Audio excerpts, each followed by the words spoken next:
ఒక వ్యక్తిని బోటుతో పాటు తిమింగలం మింగేసింది. ఆ తర్వాత బయటకు ఉమ్మేసింది. ఇదంతా రికార్డింగ్ కూడా అయింది. అయితే ఈ సంఘటనకు ఖురాన్లో చెప్పబడిన యూనుస్ అలైహిస్సలాం స్టోరీకి కాస్త పోలికలు ఉన్నాయి. అవి ఇప్పుడు మనం తెలుసుకుందాం. Agárralo, vete para la orilla. Tranquilo, tranquilo. ప్రవక్త యూనుస్ అలైహిస్సలాం వారిని చేప మింగేసింది. అప్పుడు అతను తన్ను తాను నిందించుకోసాగాడు. ఒకవేళ అతను అల్లా పవిత్రతను కొనియాడటంలో నిమగ్నమై ఉండకపోతే పునరుత్థాన దినం వరకు చేప కడుపులోనే ఉండిపోయేవాడు. అంతిమ దైవ గ్రంథమైనటువంటి దివ్య ఖురాన్లోని సూర సఫాత్ సూర నంబర్ 37 ఆయత 141 143 వచనాలు ఒకసారి మీరు చదవండి. హజ్రత్ యూనుస్ అలైహిస్సలాం వారు ఇరాక్ ప్రాంతంలోని నైనవా పట్టణానికి ప్రవక్తగా పంపబడ్డారు. ఆ జాతి ప్రజలకు సన్మార్గాన్ని ఉపదేశించడానికి అల్లా హజరత్ యూనుస్ అలైహిస్సలాం వారిని పంపించాడు. కానీ ఆ జాతి వారు యూనుస్ మాటలను వినలేదు సరికదా, అతన్ని త్రోసిపుచ్చారు. దైవ విధేయులు కాని పక్షంలో దైవ శిక్ష విరుచుకుపడుతుందని ఆయన హెచ్చరించారు. కానీ దైవ శిక్ష నిర్ణీత సమయానికి రాలేదు. కాస్త ఆలస్యమయ్యేసరికి ఆయన దేవుని అనుమతి లేకుండానే ఆ పట్టణాన్ని విడిచి సముద్ర తీరానికి పోయి నావలో కూర్చున్నారు. ఆ విధంగా హజరత్ యూనుస్ అలైహిస్సలాం వారు అల్లా ఆజ్ఞ రాకముందే ఊరు విడిచారు. ఆ నావ ప్రయాణికులతో సామానుతో నిండి ఉంది. అది సాఫీగా సాగిపోతూనే మధ్యలో గాలి వానలో చిక్కుకుంది. అలల తాకిడి ఉధృతమైంది. బరువు మూలంగా ముందుకు పోలేకపోతుంది. బరువును తగ్గించటానికి ఒకరిద్దరిని పడవలో నుంచి దించవలసినటువంటి పరిస్థితి ఏర్పడింది. కానీ ఎవరి ప్రాణం వారికి తీపి. ఎవరైనా ప్రాణత్యాగం చేయడానికి స్వయంగా ముందుకు రారు కదా. అందుకే పేర్లు రాసి చీటులు వేశారు. హజరత్ యూనుస్ అలైహిస్సలాం పేరు వచ్చింది. యూనుస్ ప్రవక్త గురించి వారికి తెలుసు, చాలా మంచివారు, గౌరవనీయుడని. అటువంటి మనిషిని సముద్రంలో వదిలివేయడానికి వాళ్ళు ఇష్టపడలేదు. అందువల్ల వాళ్ళు మళ్ళీ లాటరీ వేశారు. రెండవసారి కూడా యూనుస్ ప్రవక్త పేరే వచ్చింది. చివరిసారిగా చూద్దామని మూడోసారి కూడా చీటి వేశారు. అప్పుడు కూడా హజరత్ యూనుస్ ప్రవక్త పేరే వచ్చింది. ఇందులో అల్లా అభిష్టం ఉందని యూనుస్ ప్రవక్త గుర్తించారు. ఆయన అల్లా అనుమతి లేనిదే తన పనిని మధ్యలో వదిలివేశారు. ఒక ప్రవక్తగా ఆయన తీవ్రమైన తప్పిదానికి పాల్పడ్డారు. తన తోటి ప్రయాణికులు తనను సముద్రంలో వదిలేయక ముందే ఆయన లేచి అల్లా పేరు స్మరిస్తూ సముద్రంలోకి దూకారు. భారీ అలల్లో ఆయన కలిసిపోయారు. యూనుస్ అలైహిస్సలాం కళ్ళు తెరిచేసరికి తాను తడితడిగా మెత్తగా ఉన్న ఒక నేలపై ఉన్నట్లు భావించారు. తన చుట్టూ ఉన్న ప్రదేశం అంతా మూసివేయబడిన ఒక గుహలా ఉంది.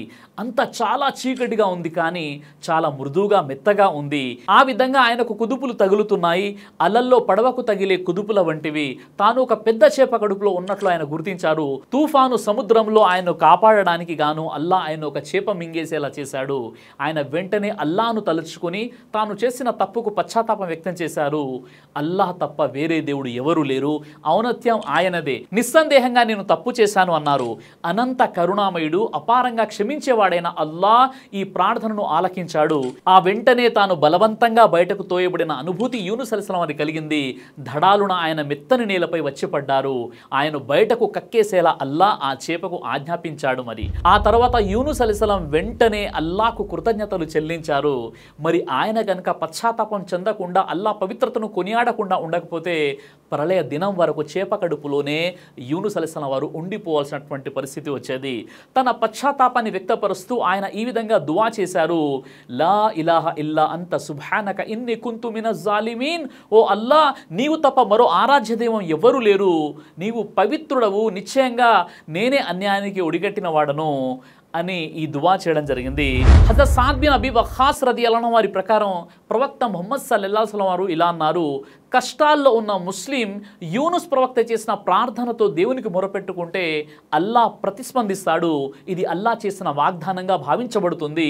ఆ దువా ఈ విధంగా ఉంది, లా ఇలాహ ఇల్లా అంత సుబ్హానక ఇన్ని కుంతు మినజ్ జాలిమీన్. చాలా మంది ఉలమాలు, ధార్మిక పండితుల ప్రకారంగా ఈ దువా అనేది చాలా పవర్ఫుల్ దువా.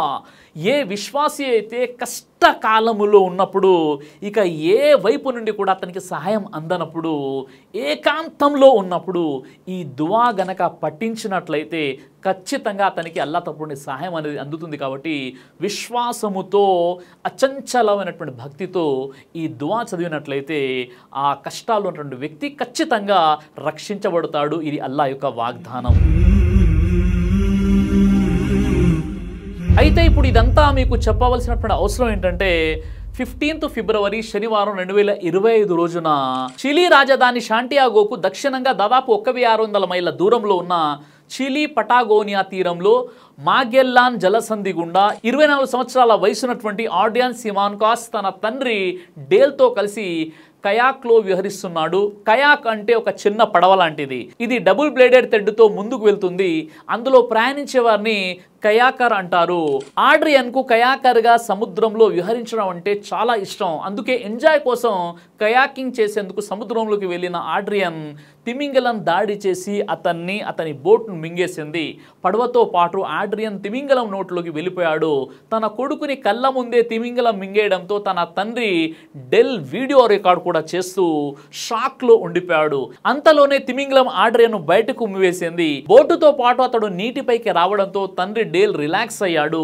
కుమారుడికి ధైర్యం చెప్పి అతడిని ఒడ్డుకు చేర్చాడు. ఈ విధంగా తండ్రి కొడుకులు ఇద్దరు క్షేమంగా బయటపడ్డారు.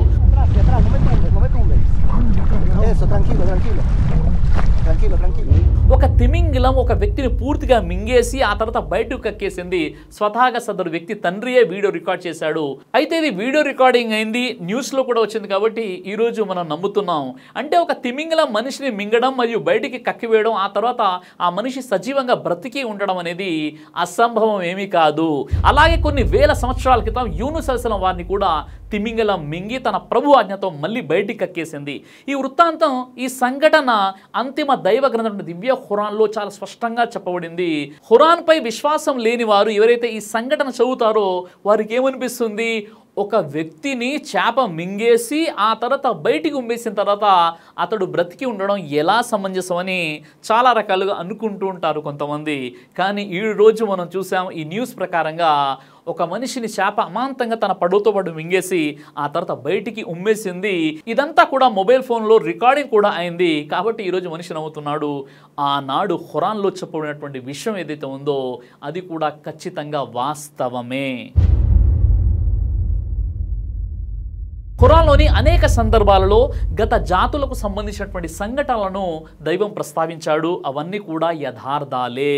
ఇవన్నీ కూడా మన ముందు ప్రస్తావించడానికి కారణం ఏంటంటే అందులో ఉన్నటువంటి గుణపాఠం మనం నేర్చుకొని దైవ భీతితో జీవితం గడపాలని దైవం మనకు తెలియజేస్తున్నాడు. మనిషిని పుట్టించింది దైవం, అతనికి మరణాన్ని ప్రసాదించేది దైవం.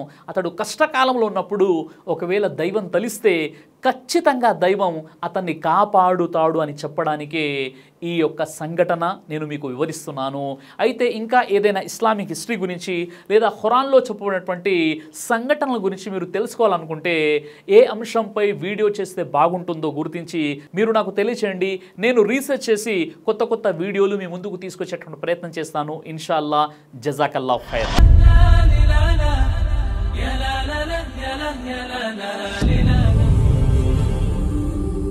బ్రదర్ సిరాజ్ అని యూట్యూబ్ ఛానల్ని మీరు సబ్స్క్రైబ్ చేసినట్లయితే ఇన్షాల్లా దేవచిత్తం అయితే మీకు వీడియోస్ వస్తుంటాయి. అదేవిధంగా బ్రదర్ సిరాజ్ అనేటటువంటి ఫేస్బుక్ని కూడా లైక్ చేయడం వల్ల మీకు వీడియోస్ వస్తుంటాయి.